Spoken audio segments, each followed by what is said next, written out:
No. Why is somebody calling me?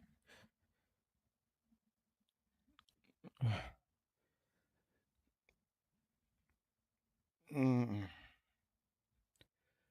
Time just I told Kaylee to tell her I was gonna be busy.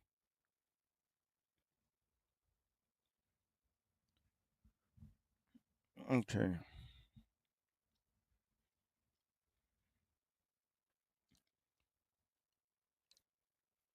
What part you wanna start at? Well, it doesn't matter. I haven't seen any of it. Alright, we'll start like somewhere in the middle, cause I ain't gonna lie, the first beginning is boring. I mean, if you want to start at the beginning, we can, but it's kind of boring. No, we don't have to. Okay, start right here. Complete confirmation, right? That the scriptures were not textually corrupted, but maybe just misinterpreted, right? That's it's really important. I don't know, man. I don't know. Okay. I You don't know, can find it about like second, You third know. century of Islam. It's not any earlier than that. Okay, I well, think. no worries. Wait, can you see it? Yeah, I can see it. Alright, you can hear it pretty good too, right? Oh yeah. So, but we do have scholars that say that hold that position. Who? Right? This is huge. Bukhari is one of them. What's the reference for that? Ibn Qayyim. Ibn Qayyim. Ibn al-Qayyim. Yeah, Ibn Qayyim. He What was the reference? Ibn Qayyim and his. That's the author. That's the Yeah, I name. know. I forget the book of the name of the book, but yeah, I can Page put, number, I can put it anything? on the Let's look it up. screen. I can put it on the screen. You think they're gonna try to clip that part? Yeah. I mean, They gonna try to clip. Oh, see, he don't even know. He don't even know. He don't know the script. The verse. When we Even clip with this, them, I can send it to you. Huh? even with them, I was gonna say, even with them trying to correct how he pronounced it, like, bro, we don't speak Arabic, bro. Like, Yeah. Arabic isn't the superior language.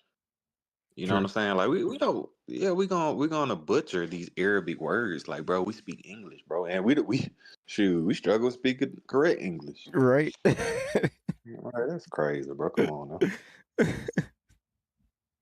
We'll put it up, but yeah, trust me. Just fact check. Yeah, it's Ibn Qayyim because Ibn Qayyim is a contemporary of Ibn Kathir. They both studied under Ibn Taymiyyah.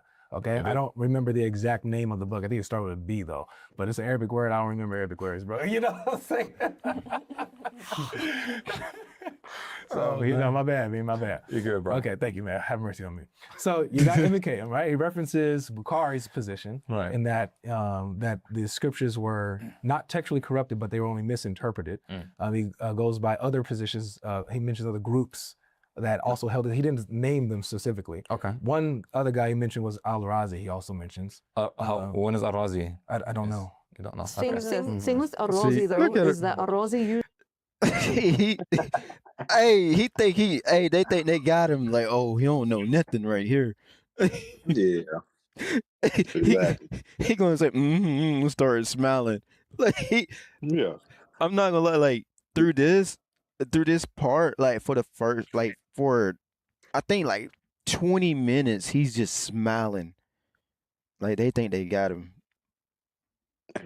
usually is just giving commentary most of the time when it Right. comes to Bukhari's position. Yeah. Okay? So my So Right. just real Go quick, right? So you would have to this is why references and such are important, right? Because we would have to know what specifically Ar-Razi is talking about, because he could just simply be commentating. Such like, for example, you're bringing up Ibn al-Qayyim regarding Bukhari and so on. We would have to know specifically what's being said and whether or not he's giving his own position or not. I can tell you what they're saying. Yeah, that's what I'm saying. So they're commentating on corruption of the scripture, or whether or not they're corrupted or not. Al-Razi talks about how they're not corrupted. And matter of fact, he makes the point that it's a silly argument because what about all of the scriptures all across the world? You cannot. You would have to say that they're universally corrupted. That would be his position. He says that that's silly. Pause there. He goes. Yeah, I think this is a very, very important point.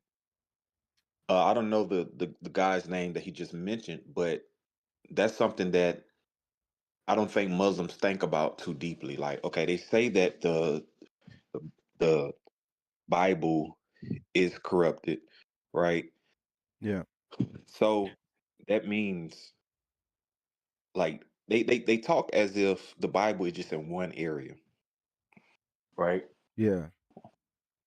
Hold up. Okay. What's up? It's- Hold up real quick. Okay, I'm reading the chat. Is this the same debate that Nakabi Ninja Elite? Yeah. Yeah.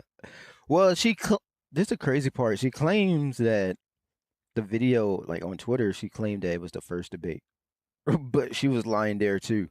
But yeah, this is the same debate that, you know, they said that this is the same one that was leaked. Yeah, I'm back. Okay. Yeah, I was saying like so Muslims say that the Bible is corrupted, right? Mhm. And I don't think that they're thinking too deep about this because we have so many manuscripts spread across the Roman Empire. That means that the person who does the corruption needs to go to every single safeguard where the scriptures are, and this is a whole process. Get past the elders or the leaders of that church community, steal the document, I guess do some type of erasing or whatever to corrupt the scripture, then place the document back without the leadership knowing, and they have to do that without a uh without a plane, right? Mm. Without modern transportation. So they're on a horse, Yeah. right? So this doesn't make sense. You know, some of these documents are located on islands. Some of these biblical documents are located on islands. So it's I don't think they're thinking deeply about this. So that's just one thing to think about. And then another thing, like we were to jump into their worldview and say, okay, if these documents are corrupted or this Bible is corrupted, then that would contradict the claim that Allah's word cannot be corrupted. Yeah. Exactly. So it's just so many things that you can use, or so many points or so many things that you can look at to see that this doesn't make sense at all. You don't. Like it just doesn't make sense. But they are forced to believe this because they're Muslim, right? Yeah. They're Muslim, so they have to tear down our religion, which is crazy because their religion stands on our religion. Right. Like without Christianity, you do not have Islam because Christianity is the founder of Christianity is the Messiah. Like our name Christian is tied to the person Christ, right? Yeah. So if there's no Christianity, there's no Islam. Facts. You know what I'm saying? Facts. It's crazy, bro. It's crazy, bro. So yeah, I just wanted to talk about that for a little bit, but yeah, you can hop back onto it. Man, that's good. And I think Belle is gonna bring up something like that up. I think she is, if I ain't mistaken. And it's right around this time. And he says that groups, Ibn Khaldun says that the groups that believe in textual preservation of the previous scriptures, he says that they used verses like chapter 6, verse 115, where it says Did they use the 94? Huh? Did they use the 94? No, not them. See, if they knew me, they would have used it. Go ahead. But they didn't use the 94. Yeah. But they did. They used 6, 115, where it says that, none can change the words of Allah. They also used the hadith where I know that you guys would argue that this is Sunan ibn Dawood 333. Yeah, 449. 449. Right? Where you guys will argue that that's not authentic, but they use that as a proof that, they'll say that Muhammad would not have done this, put the Torah on the judgment seat, if it was corrupted. Yo, Chosen, thank you for the gold coin. I really appreciate that. Appreciate that, fam. Would not have done that. So they reasoned that, okay, this would mean that the Torah is fully preserved. Right? Just last thing. Yeah, go ahead. Okay.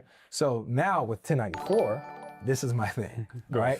With 1094, it does not. Do you want to quickly address the scholars thing before? I'll let you jump into 1094, and they can jump into. All right. So beautiful. So we have to establish a principle, and this principle we can all agree upon, that scholars in and themselves aren't evidence. Scholars are used for evidence. Yeah. So it doesn't add any more weight or reduce any weight of your argumentation, especially because you're quoting post-classical scholars. Now, regarding Bukhari, regarding Ibn Taymiyyah, regarding Ibn Qayyim, the specific preservation that we talked about is that they would believe in a preserved Torah and Injil in Mecca and Medina. meaning that they didn't believe in universal preservation. They specifically talked about the preservation within Mecca and Medina, as the same position Ibn Taymiyyah held to. That's number one. Number two, specifically regarding your second point regarding whether or not we can use Al-Razi and Ibn Kathir and so on and so forth, and you mentioned the hadith. First of all, the hadith is weak. We know that specific person in the chain Some say it's weak, some say it's strong. that is weak. Yeah, so beautiful. Back to that. Again, scholars in themselves of evidence, we follow where the evidence is. Now, there's a specific person in the chain. What you say? No, I said beautiful. Oh yeah. They love that word. Right. That has been determined to be weak. And therefore, someone can come along and say, hey, this isn't weak, but it could be due to multiple reasons. Number one, maybe they don't have access to the jarh or the critique of the specific person, therefore they would have deemed it reliable, right? Or they would have a more lenient approach. So we simply go with the evidence. So opinion scholars doesn't work. And just before we go into 1094, I quickly want to, again, focus on how we posited from a historical perspective, from a naturalistic perspective, that the author of the Quran would have been familiar with the Torah and the Injil, and therefore would have consciously edited it, right? You didn't go over that at all, so I want to, after that 1094, we can go over that. Yeah, To consciously edit it. I was gonna ask, do you have his, like, did you speed up the video, or is he just talking that fast? Nah, he's just talking it fast. Let's see. I don't think I sped it up at all. Oh, okay. I was just wondering. Yeah, I don't like listening to him. He talk fast, and I can't understand a lot of stuff he's saying, to be honest, because his accent's so deep. Yeah. Could you understand him when you debated him? Yeah. For the most part, because I think he was still processing my argument. So when you're processing somebody else's argument, you tend to speak a little bit slower, but this is information that he already knows, so he can talk fast. So it all depends on if you're making a defense or you're on the offense. So okay. Yeah, he was talking a little slower whenever he was hearing me out. Okay. Got you. Mm-hmm. We totally disagree with that. Here's my thing. I agree with you that, you follow the evidence where it leads. Here's the point. And when it became this breaking this stuff down, he shows that the side that says that agree with us, that the scriptures are preserved, that they use the Quran and the Hadith. The other side, they didn't bring source. They didn't bring Quran references. They didn't use Hadith references. Well, you don't even know the book, and you're telling me that. Don't say that's not even true. Though, don't say this. Just really quick. Let me finish, guys. Okay, go ahead. Don't say that I don't know the book just because I can't remember the name of it. So that's the page number. That doesn't mean I don't know it. I'm giving you the references, and so to say that I don't know the book is a little. You give it scholar's name. That's unfair. So when he's quoting and giving reference to Bukhari, Al-Razi, and others, and the whole group, and here's this is what they use. They use Quran, they use Sunnah, while the other side is not given anything. It shows that our side, even Islamically, has evidence. You guys don't. And so this is why we use the Quran verses. Even if, let's say, one of the scholars didn't use 1094, it works. Because the Quran says, if you are in doubt about that which we have revealed to you, then go and ask those who've been reading the scripture before you. Would you agree, just really quick, because I want to build on this? That which is not is the Quran. Yeah. Huh? Is that a question? That which is not? Would you agree that doubt means to be uncertain of the truth? Yeah. Okay. Yep. So if you are uncertain about the truth of what the Quran is saying, I don't know, because it could be in general, it could be specific stories that it's just talking about.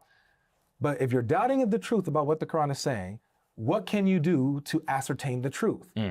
Go and ask those who've been reading the scripture before you, meaning that it's appealing to the previous scriptures as ascertaining the truth of what the Quran is saying. So this shows that they have the truth. If the Quran is in line with it, you'll know that the Quran is telling the truth. If the Quran is not in line with it, you know that the Quran is false. Yeah. And so this right here even shows that there has to be okay, so if they say, okay, the people that have been reading the scripture before you, these people have been reading corrupted scripture, but your God is telling you to go to people who have been reading corrupted scripture. You would have to question the God who's telling you to go to people who have been reading something that has been distorted. Right. Yeah. So okay, if I'm presenting something that is the new standard, right? This is my logic, right? If I'm presenting something that's the new standard, this is it. This is the new iPhone. As an Apple company, I'm not going to tell you to go purchase an iPhone. What number are we on? We on 17? Probably 18, but 17. Let's just say 17. Yeah. Okay, so 17 is the new. This is standard, right? It has all the bells and whistles. This is it. Mhm. This is the hot product, right? As an Apple president, I'm not going to tell people, I'm not going to encourage people to purchase an iPhone 16 or iPhone 15, Yeah. right? Because the iPhone 17 is here, Yeah. right? So if they're because these Muslims' whole attitude is the Quran has come, make way. This is the new standard. If it is, why are you telling them to go to the old at Yes. any point? Facts. Even if even if the Bible, in their view, isn't corrupted, and the Quran is here to be the new standard, you shouldn't Adrian. be referring them to go to there, going Right. there. You know what I'm saying? Because this is the new standard, right? I'm the standard, right? So it either way you look at it, it doesn't make sense at all. It So don't. they say that the Bible is corrupted, right? And this verse right here, their God, their Arabic God, is telling them to go ask the people. Why are we asking those people? Because of the knowledge of the scriptures that they have. The Mm. scriptures is the main thing. The people who have been reading the scriptures before you, go and ask them, right? And so if these biblical scriptures are corrupted, why am I asking the people who have half truth? Right. Right. It does not make any